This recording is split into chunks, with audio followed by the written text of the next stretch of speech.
जय हिंद दोस्तों, स्वागत है आपके अपने यूट्यूब चैनल विकास का।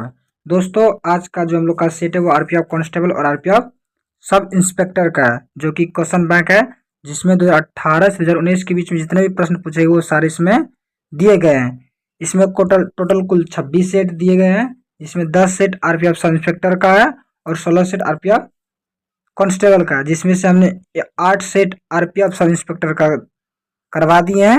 अगर आप लोग नहीं देखे हैं तो इस चैनल के प्लेलिस्ट में जाके देख सकते हैं। आज जो होने वाला है सेट नंबर 9। तो चलिए देखते हैं सेट नंबर 9 का पहला प्रश्न क्या है। पहला प्रश्न हम लोग का, काहिरा शहर किस निम्न में से किस नदी के किनारे स्थित है। जो काहिरा शहर है वह नील नदी के किनारे स्थित है। नील नदी संसार की सबसे लंबी नदी है। ठीक है, अगला प्रश्न है आपका, भारतीय संविधान की संगठित विशेषता किसे माना जाता है। जो विशेषता माना जाता है सशक्त केंद्र माना जाता है। ऑप्शन नंबर डी हो जाएगा। अगला प्रश्न है, मोनालाव ज्वालामुखी पर्वत किस द्वीप पर स्थित है। जो स्थित है वह हवाई द्वीप पर स्थित है। ऑप्शन नंबर सी हो जाएगा। अगला प्रश्न है, शहद के उत्पादन में कौन सी क्रांति संबंधित है। जो शहद के उत्पादन में जो क्रांति संबंधित है वह स्वर्ण क्रांति संबंधित है। श्वेत क्रांति दुग्ध उत्पादन से संबंधित है। पीली क्रांति तिलहन उत्पादन से संबंधित है, इसलिए आपका ऑप्शन नंबर हो जाएगा बी, स्वर्ण क्रांति। अगला प्रश्न है, भारत का कौन सा संरक्षित क्षेत्र भारतीय जंगली गधों के लिए प्रसिद्ध है। जंगली गधों के लिए प्रसिद्ध है वह कच्छ का रण प्रसिद्ध है, और काजीरंगा एक सिंग वाले गेंडा के लिए प्रसिद्ध है, जो कि असम में है। अगला प्रश्न है, भगवान जगन्नाथ की रथ यात्रा का आयोजन किस राज्य में किया जाता है। जो किया जाता है उड़ीसा राज्य में किया जाता है। ऑप्शन नंबर डी हो जाएगा। अगला प्रश्न है, विशिष्ट बहुमत से क्या आशय है। जो विशिष्ट बहुमत से आशय है वह है सदन के कुल सदस्यों के 50% से अधिक और वर्तमान में उपस्थित सदस्यों के 2/3 का बहुमत मतदान। ऑप्शन नंबर बी रहेगा। अगला प्रश्न है, प्रसिद्ध पुस्तक मालविका अग्निमित्रम किसने लिखी है। जो मालविका अग्निमित्रम लिखी है वह कालिदास ने लिखी है। कालिदास ने और भी कई पुस्तक लिखी है, जैसे मेघदूत, ऋतु संहार, विक्रमोर्वशीय, अभिज्ञान शकुंतलम, ये कालिदास ने ही लिखी है। अगला प्रश्न है, समयावधि के अनुसार प्रो मार्शल ने बाजारों का वर्गीकरण कितने भागों में किया। जो किया है वह 4 भागों में किया। ऑप्शन नंबर सी जाएगा। अगला प्रश्न है, प्रसिद्ध खिलाड़ी खासवा जावेद का संबंध निम्न में से किस खेल से है। जो खिलाड़ी जो खासवा जावेद वह कुश्ती खेल से संबंधित है। ऑप्शन नंबर डी जाएगा। अगला प्रश्न आपका, दांत की ऊपरी चमकदार सतह क्या कहलाती है। तो दांत की ऊपरी चमकदार सतह दी है वह दंत बल्क कहलाती है। ऑप्शन नंबर बी हो जाएगा आपका। अगला प्रश्न है, किस पंचवर्षीय योजना में गरीबी हटाओ के मुद्दे को पहली बार इसके मुख्य उद्देश्य के रूप में शामिल किया गया था। तो किया गया था वह 5वीं पंचवर्षीय योजना। ऑप्शन नंबर सी जाएगा आपका। अगला प्रश्न है, औरंगजेब के बाद मुगल साम्राज्य का अगला उत्तराधिकारी कौन था। जो अगला उत्तराधिकारी था वह बहादुर शाह प्रथम था। ऑप्शन नंबर सी हो जाएगा। अगला प्रश्न है, नॉन सुपर इम्पोजिबल इमेज के रूप में एक दूसरे से जुड़े स्टीरियो आइसोमर कहलाते हैं। जो कहलाते हैं इंसोमर्स कहलाते हैं। ऑप्शन नंबर सी हो जाएगा। अगला प्रश्न है, प्लासी का युद्ध किस वर्ष हुआ था। जो प्लासी का युद्ध हुआ था वह 1757। ऑप्शन नंबर बी हो जाएगा। अगला प्रश्न है, कारोबार के लिए उचित माहौल संबंधित रिपोर्ट किसके द्वारा जारी की जाती है। जो जारी की जाती है वह विश्व बैंक के द्वारा की जाती है। विश्व बैंक का मुख्यालय वाशिंगटन है। अगला प्रश्न है, 1828 में ब्रह्म साम्राज्य की स्थापना किसने की। जो ब्रह्म साम्राज्य की स्थापना की वह राजा राम मोहन राय ने की थी। ऑप्शन नंबर बी हो जाएगा।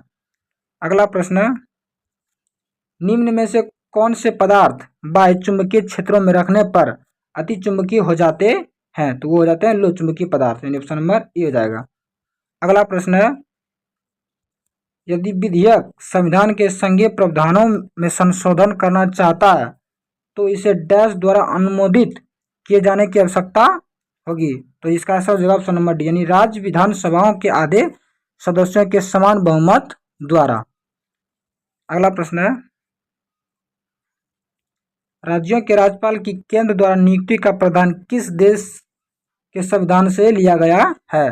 जो राज्यों के राज्यपाल की केंद्र की नियुक्ति होती है वह कनाडा के संविधान से लिया गया। ऑप्शन नंबर सी हो जाएगा। अगला प्रश्न है, असम के शास्त्रीय नृत्य के संस्थापक के रूप में किसे जाना जाता है? जो संस्थापक के रूप में जाता है वह शंकरदेव को जाना जाता है। ऑप्शन नंबर डी हो जाएगा। भारत का सबसे प्राचीनतम शास्त्रीय नृत्य कौन है? वह भारतनाट्यम है। अगला प्रश्न है, निम्न में से भारत के किस पड़ोसी देश में एक भी बंदरगाह नहीं है? तो किस में नहीं है? वह अफगानिस्तान में नहीं है। ऑप्शन नंबर बी हो जाएगा आपका। अफगानिस्तान सार्क के सबसे नवीनतम देश है जो 2007 में जोड़ा गया है, तो इसको आप याद रखिएगा। अगला प्रश्न है, निम्न में से कौन सा खिलाड़ी टेनिस के खेल से संबंधित नहीं है? जो टेनिस खेल से संबंधित नहीं है वह साइना नेहवाल टेनिस से संबंधित नहीं है, या बैडमिंटन से संबंधित है साइना नेहवाल। अगला प्रश्न है, निम्न में कौन सा देश कॉमनवेल्थ खेलों का हिस्सा नहीं है? जो कॉमनवेल्थ खेलों का हिस्सा नहीं हुआ संयुक्त राज्य अमेरिका नहीं। ऑप्शन नंबर ए हो जाएगा आपका। अगला प्रश्न है, वाडिया राजवंश का उदय किस क्षेत्र में हुआ? तो जो हुआ था वह मैसूर के क्षेत्र में होता है। ऑप्शन नंबर डी हो जाएगा। अगला प्रश्न है, संसद के द्वारा संविधान की प्रक्रिया और उसके संशोधन से जुड़ा अनुच्छेद 368 भारतीय संविधान के किस भाग के अंतर्गत संग्रहित है? तो जो संग्रहित हुआ 20वें भाग में संग्रहित। ऑप्शन नंबर ए जाएगा। अगला प्रश्न है, बेंजामाइन का सामान्य नाम क्या है? तो जो इसका सामान्य नाम है एनिलीन है। ऑप्शन नंबर डी हो जाएगा। अगला प्रश्न है, भारत में अभ्रक का सबसे बड़ा उत्पादक राज्य कौन सा है? तो जो भारत में अभ्रक उत्पादक का सबसे बड़ा राज्य है वह Andhra Pradesh. Option number A हो जाएगा। अगला प्रश्न है, दिए गए विकल्पों में से कौन सा शब्द तैराकी से संबंधित नहीं है? जो तैराकी से संबंधित नहीं है वह ड्यू शब्द तैराकी से संबंधित नहीं, बाकी सब बैंक स्ट्रोक फ्रंट कॉल ये जो है तैराकी से संबंधित है। ड्यू शब्द तैराकी से संबंधित, इसलिए आपका ऑप्शन नंबर ए हो जाएगा। अगला प्रश्न है, सैल्यूटेशन किस खेल से संबंधित मूल कौशल है? जो सैल्यूटेशन जो खेल संबंधित है वह जूडो खेल से संबंधित है। जूडो जापान का राष्ट्रीय खेल है और जापान को उगते सूरज का देश भी कहा जाता है। अगला प्रश्न है, किस वस्तु को प्रक्षेपित करने पर उसकी आरंभिक स्थिति और प्रक्षेपण के द्वारा गिरने के दौरान उसके द्वारा तय की गई दूरी क्या कहलाती है? जो दूरी कहलाती है वह प्रास कहलाती है। ऑप्शन नंबर डी हो जाएगा। अगला प्रश्न है, मरकरी क्लोराइड का खनिज निम्न में से कौन सा है? जो मरकरी क्लोराइड का खनिज है वह किलोमेल। ऑप्शन नंबर सी हो जाएगा। अगला प्रश्न है, मिरर ऑब्जेक्टिव वाले टेलीस्कोप कहलाते हैं? जो कहलाते हुआ परावर्तक टेलीस्कोप कहलाता है। ऑप्शन नंबर ए हो जाएगा आपका। अगला प्रश्न है, 2011 की जनगणना के अनुसार भारत में महिला साक्षरता की दर कितनी है? जो महिला साक्षरता दर है वह 65.46% है। अगर पुरुष की साक्षरता दर पूरे पूछे तो 82.14% है पुरुष की साक्षरता दर। अगर पूरे भारत में साक्षरता पूछा जाए तो 74.04 है। अगला प्रश्न है आपका, राष्ट्रपति द्वारा किसके अनुमोदन पर लोकसभा को भंग किया जा सकता है?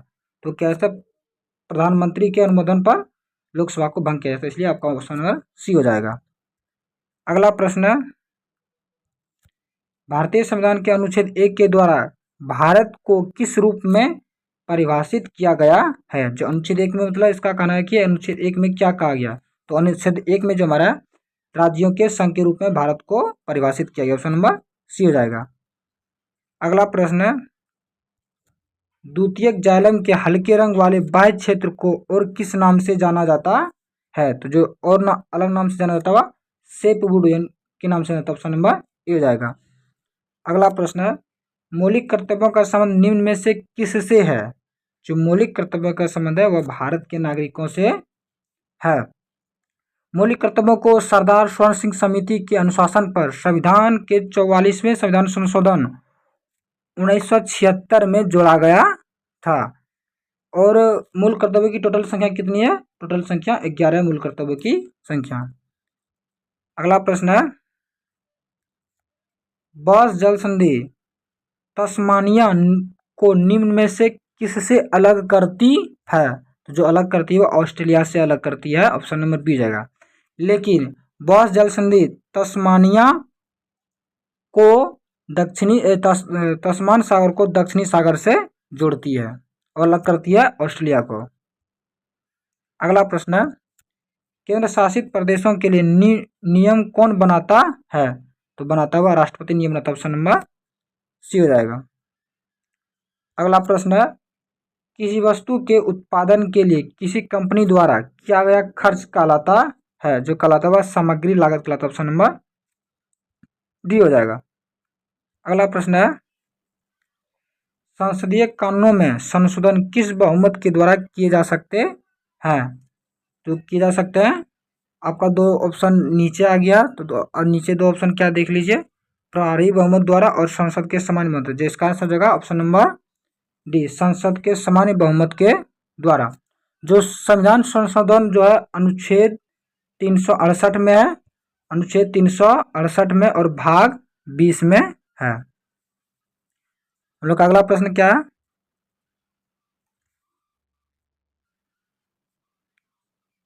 बंगाल में दोहरे शासन की नीति किसने लागू की?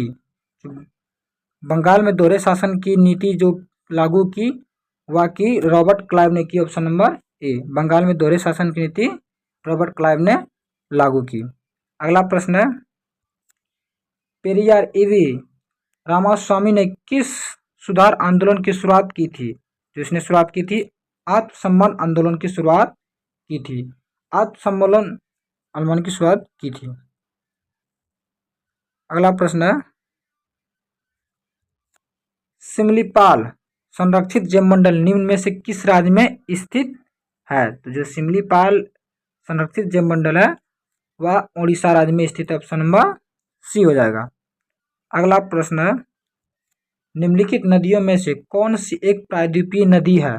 जो इसमें से वह ताप्ती प्रायद्वीपीय नदी है। ताप्ती नदी का उद्गम सतपुड़ा पहाड़ी के श्रेणी से होता है जिसकी लंबाई 724 किलोमीटर है ताप्ती नदी का।